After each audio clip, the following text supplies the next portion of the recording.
차명 계좌가 상당수 더 있다는 SBS 보도와 관련해 더불어민주당이 국세청을 강하게 압박하고 나섰습니다. 차명 계좌의 숫자와 규모를 밝히라고 촉구한 뒤 필요하면 강제 수사를 검토하겠다고 경고했습니다. 사드 보복으로 한국행 단체 여행을 금지했던 중국 정부가 일부 금지 조치를 풀기로 했습니다. 그러면서도 롯데 관련 시설은 이용하지 말라고 지시해 사드 앙금이 다 풀리지 않았음을 드러냈습니다.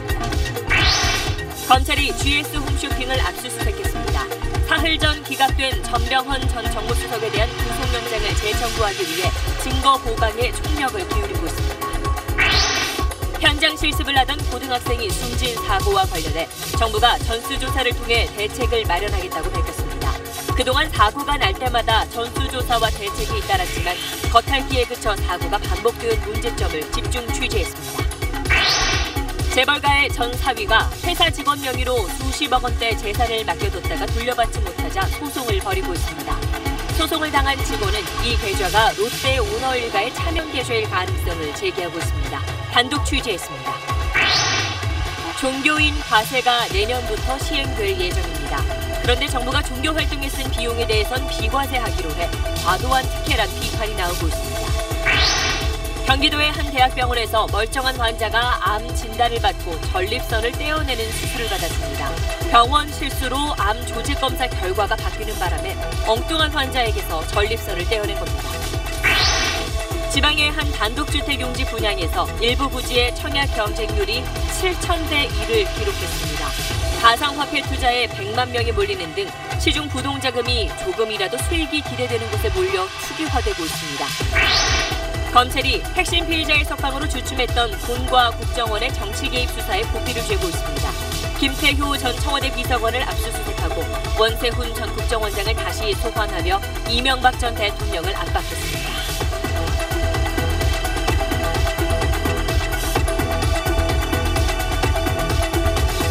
에너지를 쓰던 자동차가 수소로 에너지를 만드는 시대로 현대자동차.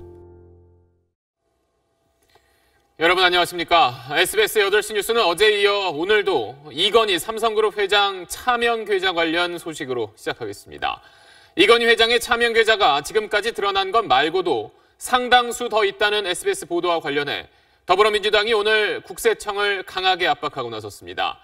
추가 확인된 차명 계좌 숫자와 규모를 공개하라고 촉구하면서 필요하다면 강제 수단도 검토하겠다고 밝혔습니다. 오늘 첫 소식 이한석 기자입니다.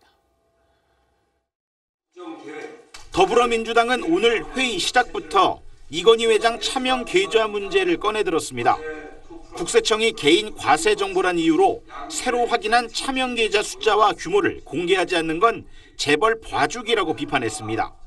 이건희 및 재벌들에 대한 봐주기가 있었던 게 아니라면 차명 계좌 규모를 명백히 밝히고 법이 정한 대로 과세해야 한다는 점을 강조합니다. 국세청이 삼성 과세 문제에 미적거린다면 강제적 조치에 나설 수 있다는 언급까지 나왔습니다.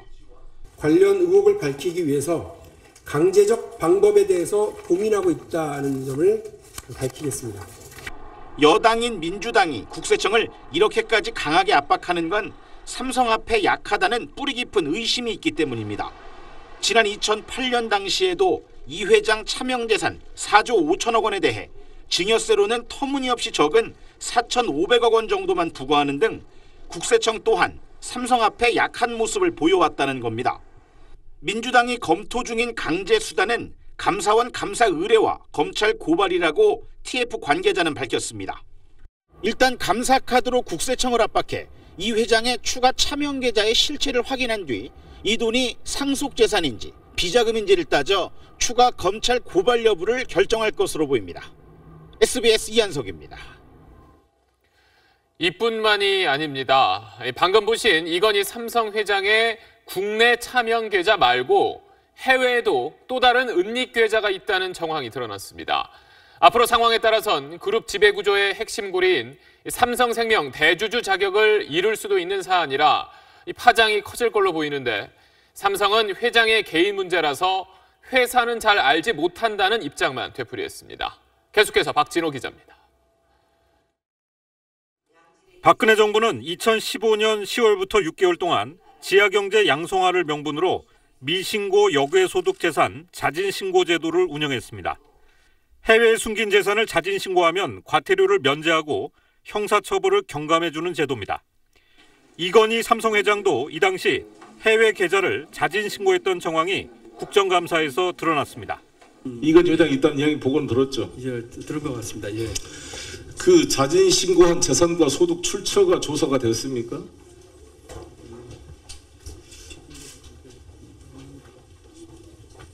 아마 그 자료는 지금 비공개 자료인데 제가 거기까지 내용을 알고 있습니다.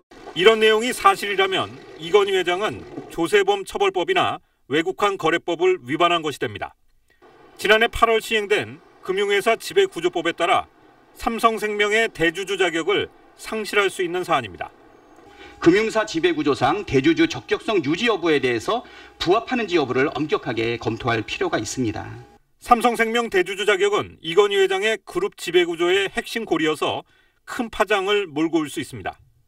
금융당국은 자세한 내용을 파악하겠다면서도 법 시행 이후에 발생한 일이거나 법 위반이 확정돼 형사처벌을 받아야 한다는 전제를 달았습니다. 삼성그룹은 이건희 회장 개인 재산의 문제라며 잘 알지 못한다는 입장만 밝혔습니다. SBS 박진호입니다. 다음 소식입니다. 사드 갈등 이후 한국으로 가는 단체 관광을 전면 금지했던 중국 정부가 일부 지역에 한해서 단체 관광을 허용하기로 했습니다. 다만 롯데 호텔이나 롯데 면세점처럼 롯데가 운영하는 시설은 이용할 수 없도록 했습니다. 사드의 앙금이 아직 남아 있다는 뜻입니다. 베이징에서 편상욱 특파원입니다. 중국 관광주무부처인 국가여유국은 여행사들에게 한국행 단체 관광을 일부 허용한다고 통보했습니다. 단 베이징과 산둥성 지역에 한해 시트립 등 대형 온라인 여행사가 아닌 일반 여행사에게 취급을 허가했습니다. 지난 3월 한국행 단체 여행 상품 판매를 일제히 중단시킨 지 8달 만입니다. 我们也希望韩方能同中方共同努力，为这种交流合作创造良好的条件。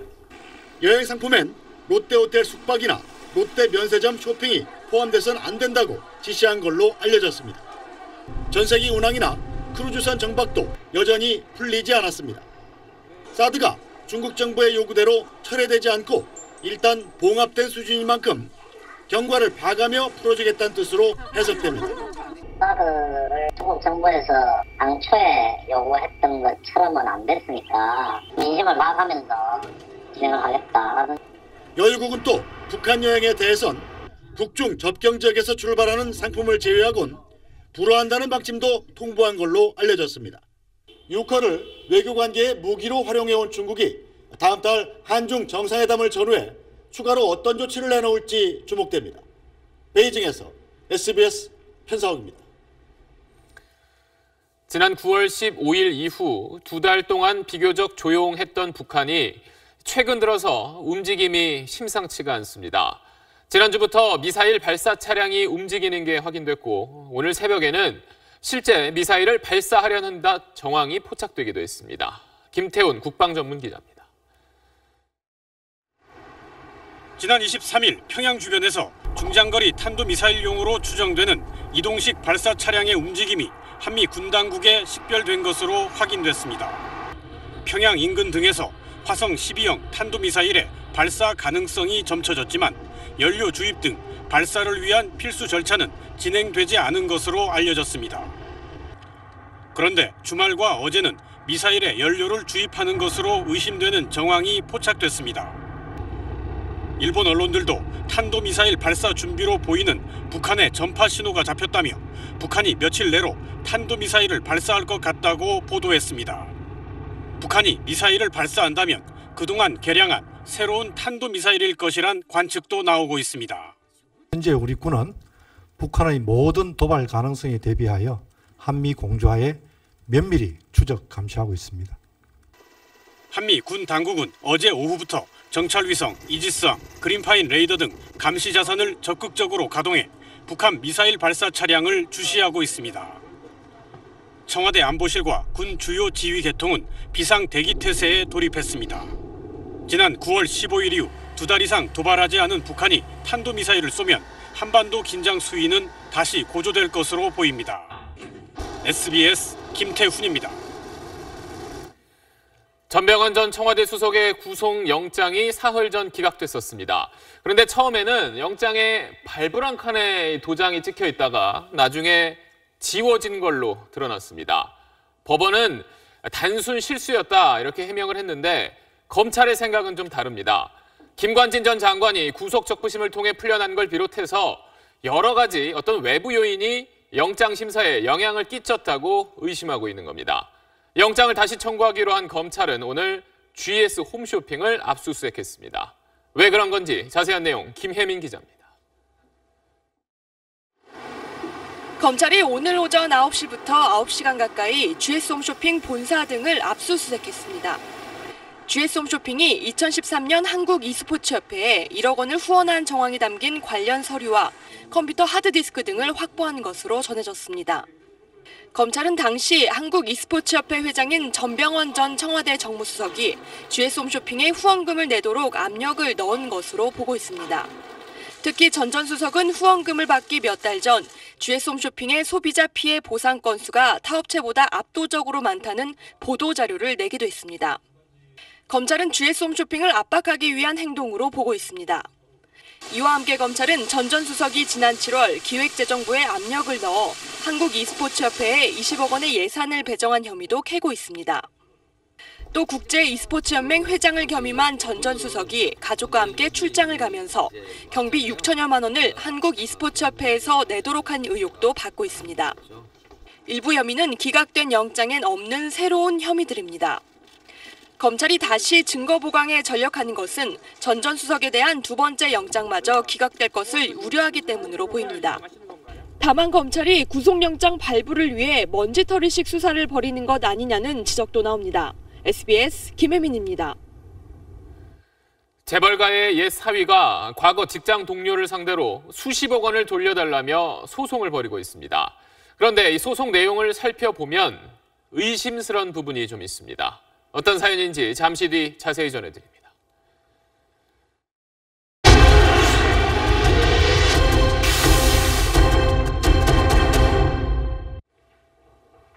현장 실습을 갔던 고 이민호 군이 왜 죽음에까지 이르게 됐는지, 또 현장 실습의 실태는 어떤지에 대한 어제 보도 이후 많은 분들이 공분하고 안타까워하셨습니다. 다시는 이런 참사가 일어나지 않도록 확실한 대책을 세워야 할 텐데 정부가 들고 나온 건 현장 실습 업체 전수조사입니다. 실효를 기대할 수 있는 건지 정성진 기자가 취재했습니다. 지난 24일 고 이민호 군이 참사를 당한 공장을 찾은 여당 의원들이 이 군이 초과 근무를 어느 정도나 했는지 공무원들에게 물었습니다. 하루에 7시간에다가 플러스 1시간 더 할 수 있도록은 되어 있습니다만은 실제는 이제 그보다는 조금 더 많이 한 부분도 있는 것으로 알고. 조금 더 많이라는 대답에 곧바로 호통이 돌아갔습니다. 하루 12시간이 조금만 얘기하다. 아니 그런 것도 어떻게 파악을 안 하고 무슨 얘기를 하는 거예요 지금. 사고가 난 지 보름이나 지났는데 기본적인 사실관계조차 제대로 파악이 안 됐던 겁니다. 이날 교육부는 현장 실습업체 3만여 곳에 대한 전수조사를 정부 대책으로 제시했습니다. 저희가 전수 시태 점검을 할 예정입니다. 해서 학생 안전에 조금이라도 위해되는 부분이 없는지. 하지만 전수조사는 각 특성화 고등학교가 업체를 방문 조사해 법규 위반 실태를 교육청에 보고하는 방식으로 이뤄집니다. 취업률을 높이기 위해 학생을 한 명이라도 더 업체에 보내야 하는 정부 예산 지원 제도 아래서 학교가 엄정하게 고발하기 어려운 게 현실입니다.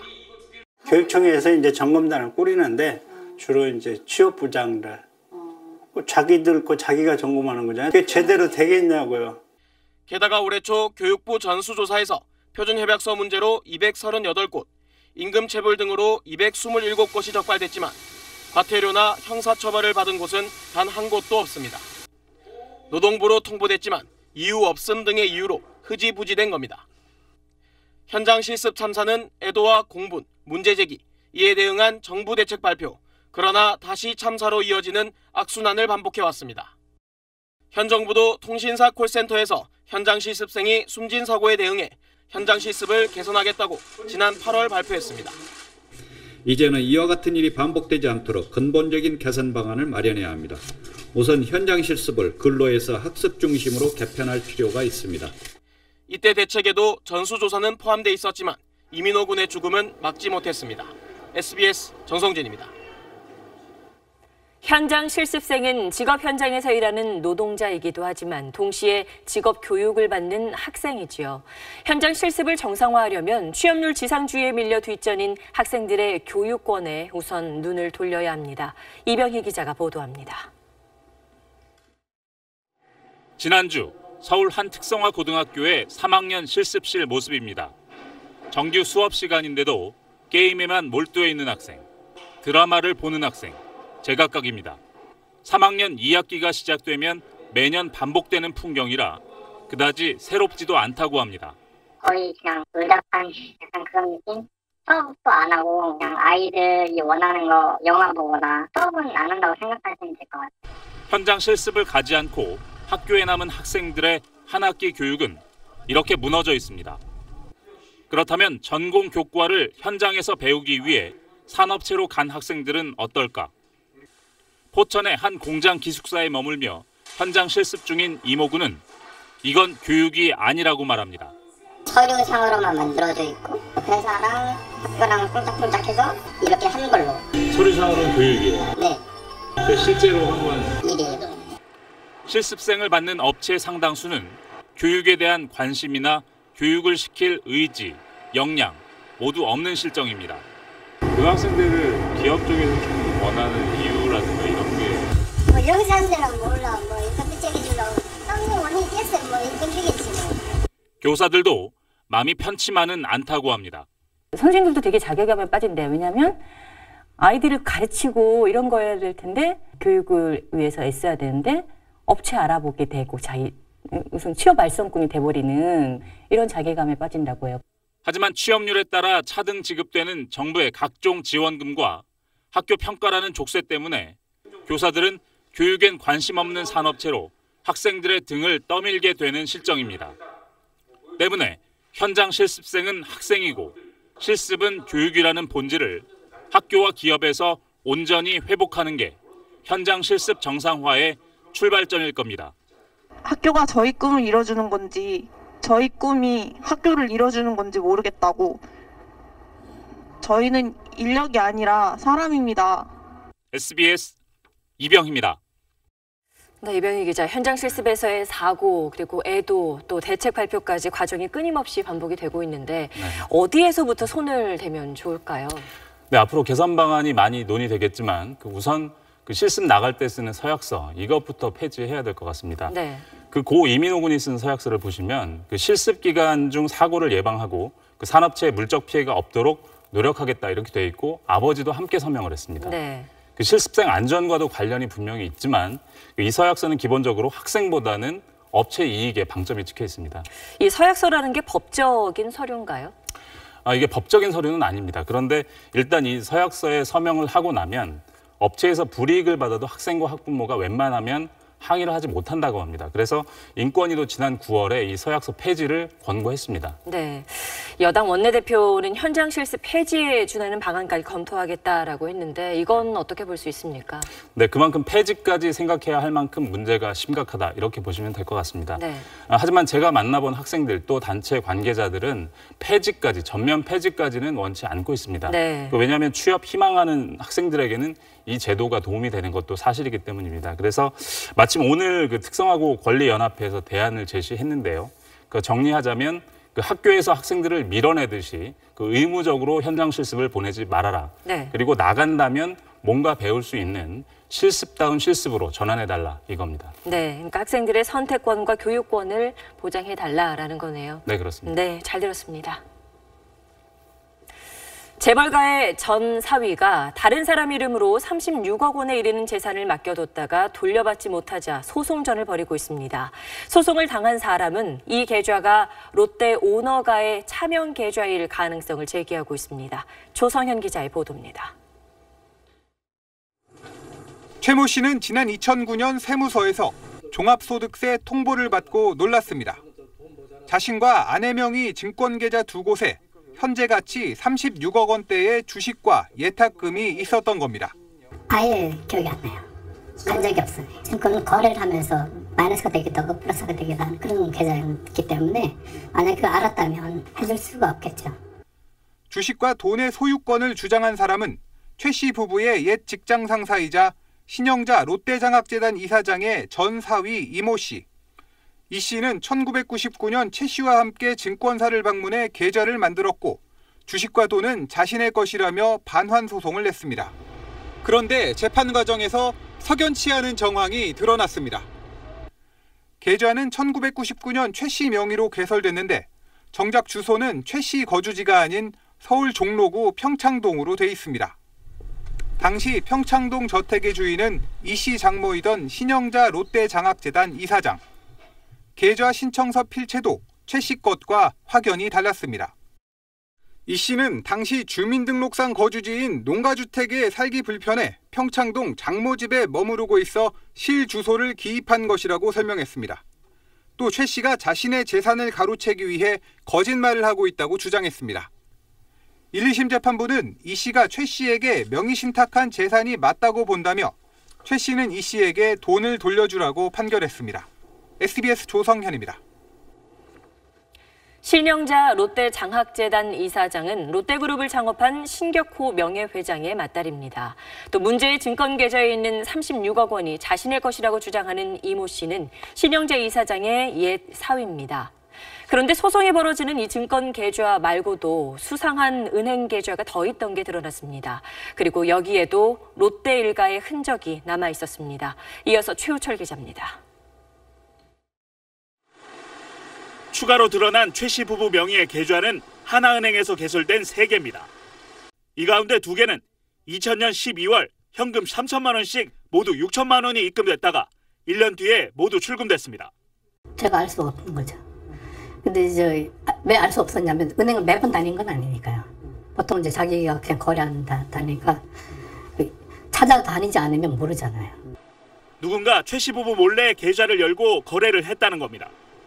돈이 입출금된 곳은 당시 하나은행 영업 1부와 영업 2부, 롯데그룹의 본부격인 롯데쇼핑 본사에서 반경 250m 이내 건물 2곳에 위치한 곳입니다.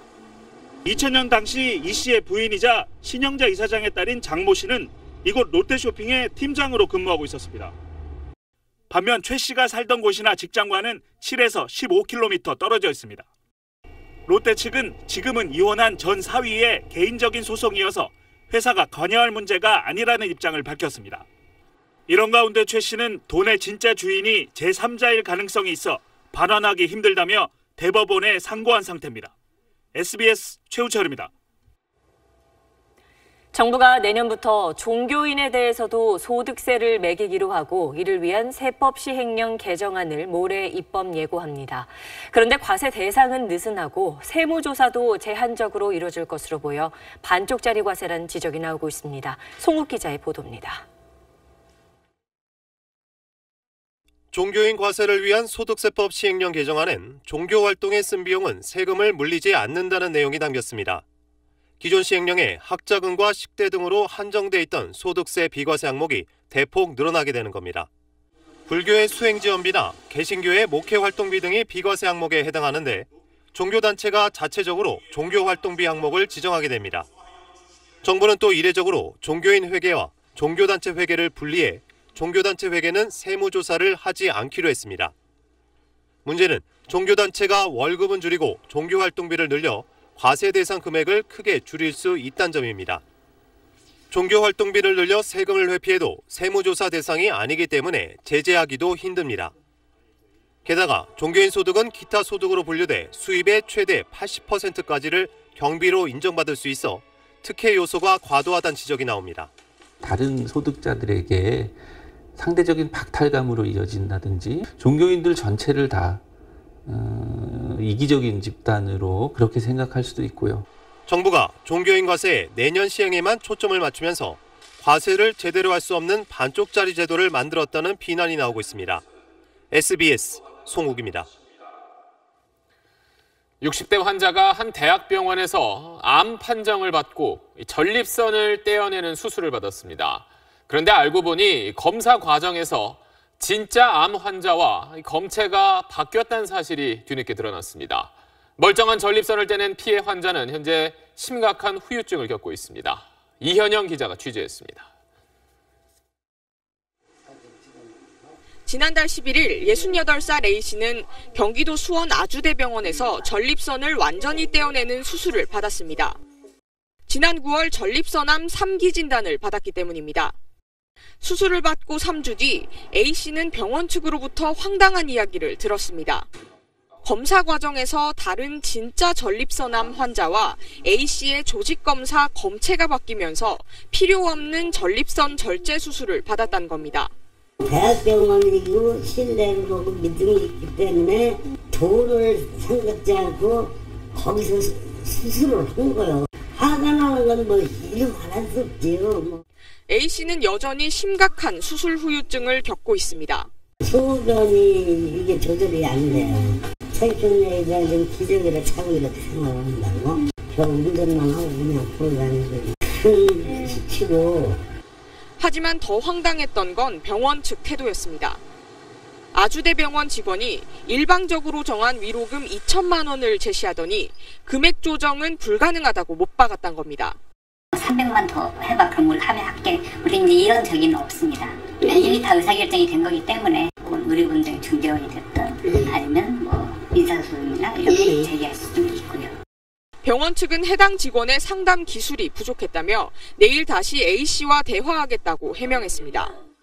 또 검사 결과를 뒤바뀌게 한 병리과 직원에 대해서는 징계 여부를 검토하고 있다고 밝혔습니다. SBS 이현영입니다. 드라마와 영화를 통해 얼굴을 알린 중견 배우 이미지 씨가 혼자 살던 서울 강남의 오피스텔에서 숨진 채 발견됐습니다. 세상을 떠난 지 2주나 지난 뒤였습니다. 심우섭 기자입니다. 중견 배우 이미지 씨가 혼자 살던 서울 역삼동의 오피스텔입니다. 고인은 이곳에서 세상을 떠난 지 2주가 지나서야 발견됐습니다. 2주나 한 달 정도 된 것 같아요. 약간 아파 보이시는 모습이었어요, 항상. 이웃의 신고를 받은 경찰은 사망 사실을 확인하고 가족에게 연락했다고 밝혔습니다. 드라마 서울의 달, 6남매, 파랑새는 있다 등을 통해 시청자와 만났던 고인은 결혼은 하지 않았으며 홀로 반려견과 함께 살아왔습니다. 최근에도 드라마를 찍었는데 건강이 많이 안 좋았다고 합니다. 그러니까 신장에 좀 이상이 있다고 얘기하고 뭐 자궁 쪽에도 뭐 이상이 있다고 저 얘기는 들었었는데 병을 치운 거죠. 어떻게 보면 병원을 가셨어야 되는데 병원을 안 가셔가지고. 향년 58세, 사망 원인은 비뇨기계 이상으로 확인됐습니다. 빈소를 지키는 동생은 3년 전에 어머니가 돌아가신 뒤 누나가 더욱 외로워했다며 안타까워했습니다. 성격이 다소 내성적인 편으로 가족, 친구들과 왕래가 적었다고 유족들은 밝혔습니다. 특히 연예인들처럼 대중의 주목을 많이 받던 분들은 상대적으로 노인이 되면은 혼자 생활하는 시간이 늘어나는 건 당연한데 아주 박탈감이 굉장히 클 수 있거든요. 그래서 조금 더 관심을 가져주는 것들이 더 필요하죠. 드라마, 영화 등에서 호흡을 맞췄던 동료 연예인들도 빈소를 찾아 애도를 표했습니다. SBS 심우섭입니다. 과거 성매매 업소가 밀집했던 청량리 지역의 재개발 사업에 조직폭력배가 개입했다는 의혹, 저희가 이 시간을 통해 꾸준히 전해드리고 있습니다. 이번에는 이들 조직원들이 현지 주민이 하는 현장 용역직에 이름만 올리고 월급을 받아 챙긴 정황이 드러났다는 내용입니다. 김관진 기자가 취재했습니다. 청량리 재개발 사업장의 지난해 8월 현장 용역직 근로자 명단입니다. 현장 용역은 재개발 사업장에서 사업 초기 주민 이주를 돕거나 안내 등을 하며 월급을 받는 인력입니다. 대부분 사업장에서 사정이 어려운 현지민을 고용하는데 이 명단에는 올해 7월 구속된 폭력 조직 청량리파의 간부급 조직원으로 알려진 김모 씨의 이름도 적혔습니다. 국외 도피 중인 조직원 이모 씨 이름도 보이고 다른 포주 출신 조직원 4명도 포함됐습니다. 이 사람들은 제가 있을 때 같이 생활했고요. 용팔 역할도 하고 시킨 대로 하는 애들이고. 현장 용역직 30여 명 중 절반 이상은 청량리파 조직원인 것으로 파악되고 있습니다. 이들은 하는 일도 없이 매달 200만 원 이상의 월급을 1년 넘게 받아갔습니다. 이미 검찰에 구속된 두목 김 씨는 이주관리업체의 조직원 채용을 강요했고 출퇴근 위장 관리까지 강요한 것으로 전해졌습니다. 직접 자기네들 수하들한테 뭐 월급을 챙겨주기 힘드니 아웃소싱 업체를 통해서 일은 한 것처럼 꾸미되 제가 직접 가서 한 명 한 명 찾아가서 출퇴근부 사인을 받고 월급은 재개발 추진위가 공동사업 시행자 자격인 S건설사에 지급한 이주보상비 56억 원에서 나갔습니다. 공동시행자인 S건설은 청량리파 두목 김씨가 만든 회사로 검찰은 이 S건설을 김씨가 만든 유령회사로 판단하고 있습니다. 검찰은 주민들에게 주어야 할 이주보상비가 청량리파 간부급 조직원들에게 불법 지급된 부분에 대해 수사를 확대하고 있습니다. SBS 김관진입니다. 최근 부동산이나 가상화폐, 또 코스닥에 뭉칫돈이 유입되고 있습니다. 시중에 떠도는 1,040조 원 규모의 막대한 자금이 마땅한 투자처를 찾지 못해서 투기성이 강한 곳에 몰리고 있는 겁니다. 이강 기자가 취재했습니다. 어제 청약 마감한 강원도 원주 기업도시 내 단독주택 용지입니다. 21개 필지 2,100여 평 약 6,900제곱미터의 땅이 공급됐는데 단 8시간 동안 인터넷 접수로만 신청을 받았습니다. 4만 5천 명이 청약에 나서면서 최고 7,000대 1의 경쟁률을 기록했습니다. 저하고 와이프하고 동생 명의로 해서 그 세 구자를 한번 청약을 하게 됐습니다. 이제 워낙 그 규제도 많고 마땅히 투자할 곳이 쉽지가 않은 것 같아요. 청약자 가운데는 실제 거주 목적보다는 웃돈을 받고 팔려는 투기 수요가 많습니다. 여기 당첨되신 분들 보면 원주 지역에서는 몇 분 안 되세요. 수도권에서 거의 다 되시니까. 시중 부동자금이 1,040조 원이나 되면서 조금이라도 수익이 기대되는 곳에 투기성 뭉칫돈이 몰리는 겁니다. 이런 현상은 부동산뿐만 아니라 가상화폐와 주식시장에서도 나타나고 있습니다. 적자 기업인데도 연초에 비해 10배 뛴 주식이 등장하고 가상화폐에 대한 국내 투자자도 100만 명을 넘어설 정도입니다. 청년들, 학생들이 빠른 시간에 돈을 벌려고 가상통화에 달려든다든가 또는 마약 거래 같은 범죄나 다단계 같은 사기 범죄에 이용되는 경우도 있다고 합니다. 시중에 넘쳐나는 돈이 성장 기반 확충에 쓰일 수 있도록 건전한 투자처로 유도해야 한다는 지적입니다. SBS 이강입니다. 국회 앞에 있는 30m 높이 광고탑 위에서 건설 노동자 2명이 18일째 고공 농성을 이어가고 있습니다. 하루 일하면 지금은 4,000원씩 퇴직금이 쌓이는데 10년째 그대로인 이 금액을 올려달라고 요구하고 있는 겁니다. 이성훈 기자가 취재했습니다. 국회의사당이 내려다 보이는 30m 높이의 광고탑 위에서 두 남성이 구호를 외칩니다. 건설 노동자인 이들은 퇴직금 인상 등을 요구하며 18일째 농성을 벌이고 있습니다. 하루에 일을 하면 4,000원씩 적립을 되는데요. 물가도 상승됐으니 10년째 동결된 것을 올려달라는. 건설 노동자가 하루 일을 할 때마다 건설사는 건설 근로자 공제회에 4,000원을 적립합니다. 일을 그만두면 이 돈을 퇴직금으로 받는데 한 달에 16일을 일한다 해도 1년치 퇴직금은 80만 원에 못 미칩니다. 이마저 못 받는 근로자도 있습니다. 덤프트럭이나 굴착기 등 자신의 장비로 일하는 특수고용 노동자들은 아예 적용 대상에서 제외되기 때문입니다.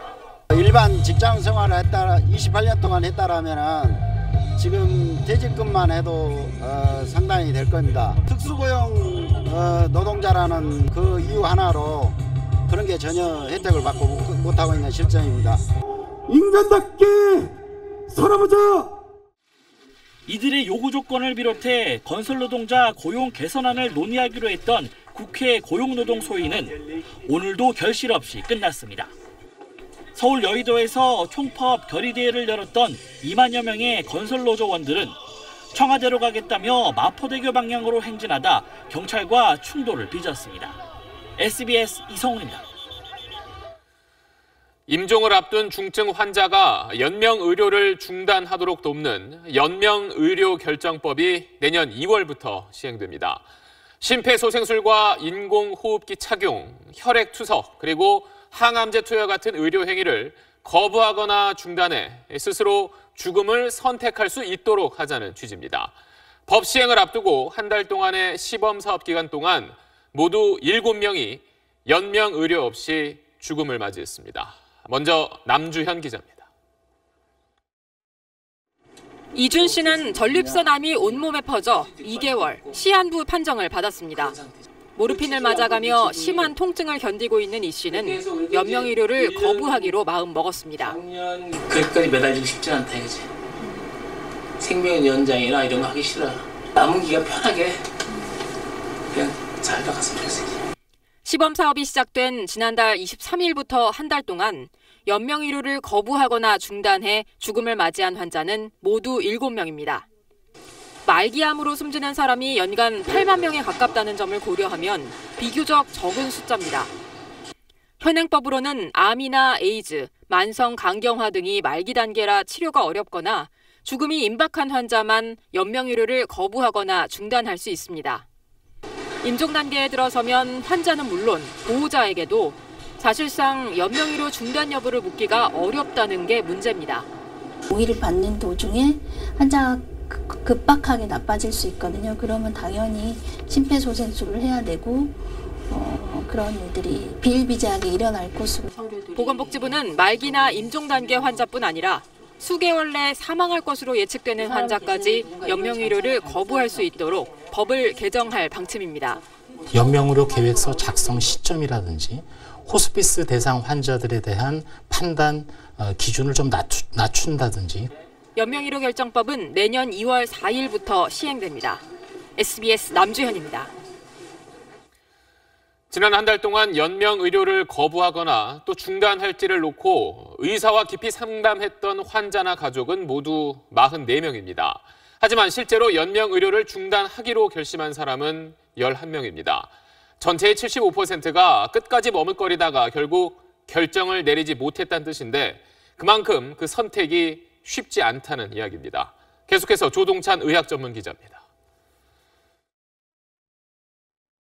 김 씨는 1년 가까이 암과 투병하는 아버지를 지켜보면서 죽음에 대한 생각을 바꿨습니다. 저 같은 경우에는 개인적으로 입원에 남길 것 같아요. 가망이 없을 경우에는 그 연명 치료를 해주지 말아라. 하지만 아직도 아버지 병세가 회복이 어려운 말기암 상태라는 것은 알리지 못했습니다. 그래서 더욱 연명 의료를 중단하는 것은 생각조차 할 수 없는 일이라고 말합니다. 전혀 언급을 못하고 있죠. 일단은 치료받아서 적극적으로 치료를 받아서 살아간다는 게 그냥 일관된 목표라고 생각하시면 맞는 것 같아요. 연명 의료를 중단할지 결정하려면 환자 본인의 의사가 가장 중요하지만 대놓고 묻기가 쉽지 않습니다. 보호자분들이 극구 그거를 반대하실 때는 저희가 그걸 강제적으로 알려드리거나 하기 좀 어렵거든요. 그럴 때는 연명의료 계획서를 좀 작성하기가 좀 어렵습니다. 지난 한 달간 19세 이상 성인 가운데 자신이 회복 불가능한 상태가 됐을 때 연명의료를 거부하겠다며 사전의료 연명 의향서를 쓴 사람은 2,197명이나 됐습니다. 이처럼 사전에 미리 의사를 밝혀두는 것이 본인은 물론 가족을 위해서도 필요하다는 지적이 나오고 있습니다.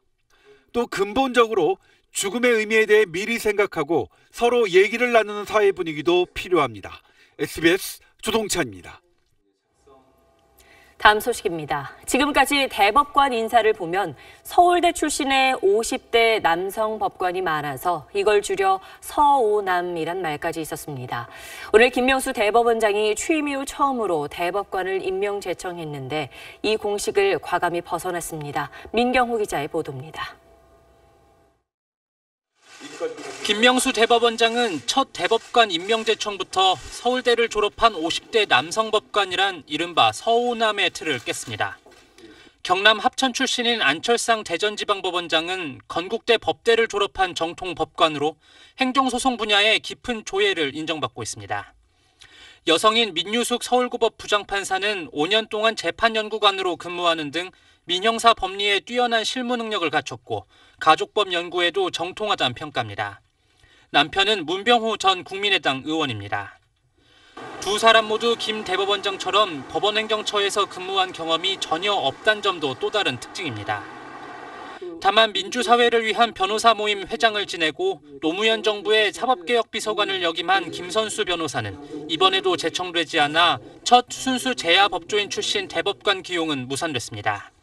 사법부 내 인사제도와 문화 등 여러 분야의 개혁이 진행되고 있는 만큼 법원 내부 안정을 위해 지나친 파격은 일단 피했다는 평가입니다.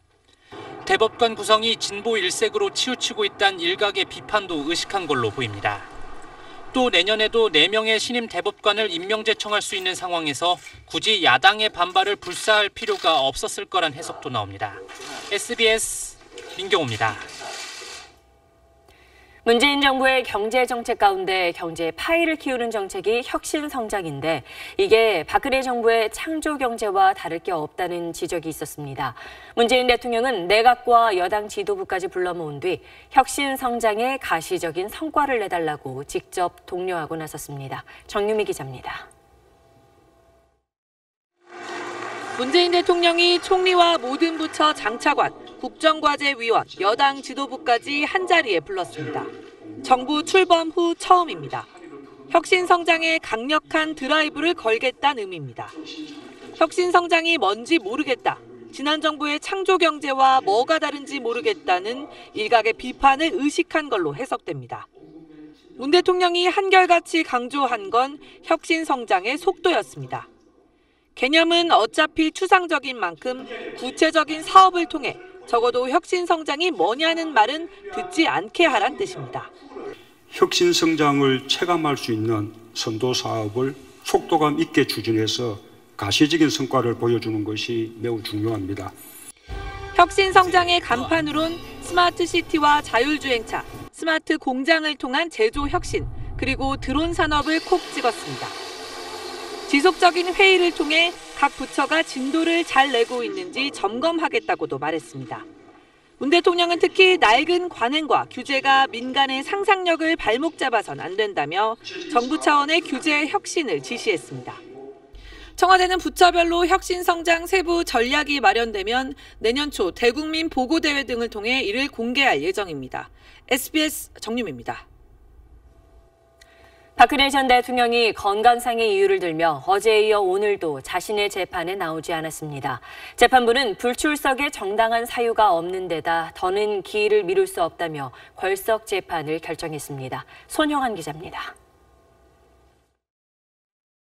재판부를 신뢰할 수 없다며 남은 재판에 사실상 거부 의사를 밝힌 박근혜 전 대통령은 다시 시작된 본인 재판에 연이틀 불참했습니다. 박 전 대통령은 어제 오후 건강이 좋지 않아 재판에 출석하기 어렵다며 구치소에 자필로 쓴 재판 불출석 사유서를 제출했고 구치소는 이를 법원에 전달했습니다. 재판부는 오늘 피고인 없이 변호인만 참석한 채 재판하는 궐석 재판을 결정했습니다. 재판부는 구치소의 보고서를 보면 박 전 대통령이 거동할 수 없을 정도의 건강상 문제가 있다고 보기 어렵다고 설명했습니다. 하지만 전직 대통령을 강제로 법정에 끌고 나오기도 어려운 데다 남은 증인신문 일정과 구속기한을 고려하면 더는 공판기일을 미룰 수 없다며 결정 이유를 밝혔습니다. 이에 따라 오늘 재판은 박 전 대통령 없이 국성 변호인 5명만 참석한 채 진행됐습니다. 박 전 대통령이 계속 재판을 거부할 경우 1심 선고까지 궐석으로 이뤄집니다. 재판은 박 전 대통령에게 불리하게 진행될 것으로 예상됩니다. 다만 잘못된 재판이란 주장을 하며 지지층 결집을 노리는 박 전 대통령 측의 승부수라는 관측이 나오고 있습니다. 박 전 대통령의 다음 재판은 오는 12월 11일 오전에 열립니다. SBS 손형환입니다. 영국 왕실의 결혼은 항상 세계적인 화제가 되어왔죠. 이번에 해리 왕자가 미국 배우 메건 마클과 결혼을 발표했는데 보수적인 영국 왕실이 금기를 깨고 변화를 보여줬다는 평을 듣고 있습니다. 배재학 특파원이 보도합니다. 영국 왕이 개성 서열 5인 해리 왕자가 약혼녀의 손을 꼭 잡고 기자들 앞에 모습을 드러냈습니다. How are you both feeling?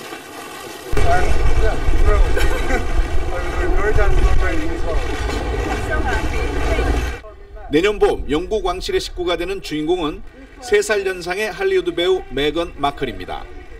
어머니 다이애나에 비해 비극적인 죽음 이후 대마초 흡연 등으로 힘든 시기를 보냈던 해리 왕자는 자신이 직접 만든 반지로 청혼했다고 밝혔습니다. Dry roasted chicken, and it was just an amazing surprise and very romantic. He got on one knee. 영국과 미국 언론은 이번 결혼을 영국 왕실 현대화의 상징으로 보고 있습니다.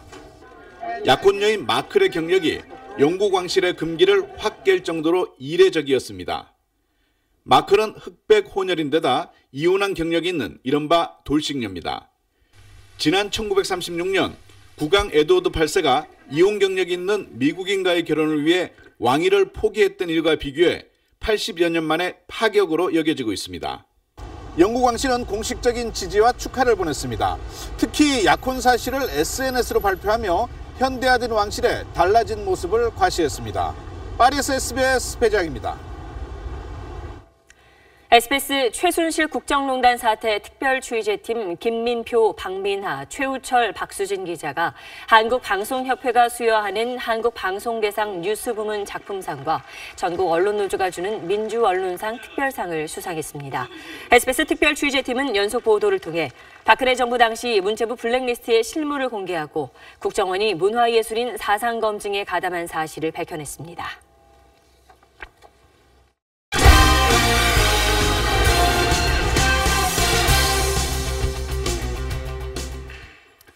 안녕하십니까. 스포츠 뉴스입니다. 손아섭 선수를 잔류시키는 데 성공한 프로야구 롯데가 연속으로 대형 FA 계약을 맺었습니다.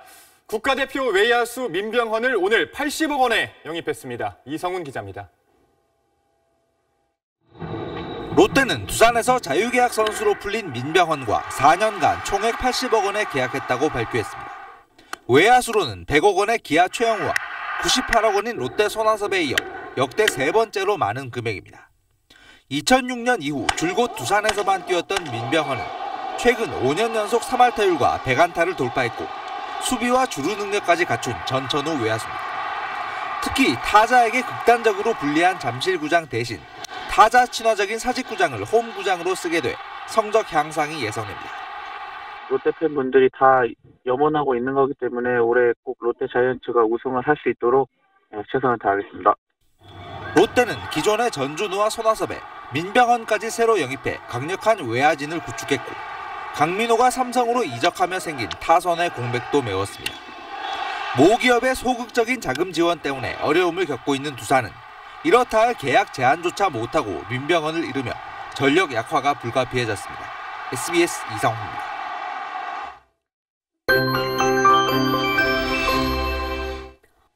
내일은 황사를 주의하셔야겠습니다. 주로 서해안 지방이 영향을 받겠지만 오전까지는 전국적으로 미세먼지가 나쁨 수준을 보이겠습니다. 오후가 되면 깨끗한 바람이 불어오면서 서서히 나아지겠습니다. 날은 점점 추워지겠습니다. 내일 서울의 한낮 기온은 4도로 오늘보다 큰 폭으로 내려가겠고요. 모레 아침은 영하 5도까지 내려가면서 다시 초겨울 추위가 밀려오겠습니다. 오늘 밤부터 내일 새벽 사이 서울을 비롯한 중부지방에는 비가 조금 내리겠습니다. 출근길에는 안개가 강해지겠고요. 내일 서울의 아침 기온은 0도, 한낮 기온은 4도 안팎에 머물겠습니다. 남부지방 대구의 낮 기온 13도로 역시 오늘보다 낮겠습니다. 주 후반 추위는 계속됩니다. 금요일 서울의 아침 기온은 영하 6도 선까지 뚝 떨어지겠습니다. 날씨였습니다. 삼성이 내세운 그룹 경영 원칙의 가장 첫 번째가 바로 법과 원리를 준수한다입니다. 그 원칙대로 이 추가 확인된 차명 계좌에 있는 돈이 대체 무슨 돈인지 투명하게 밝혀야 할 겁니다.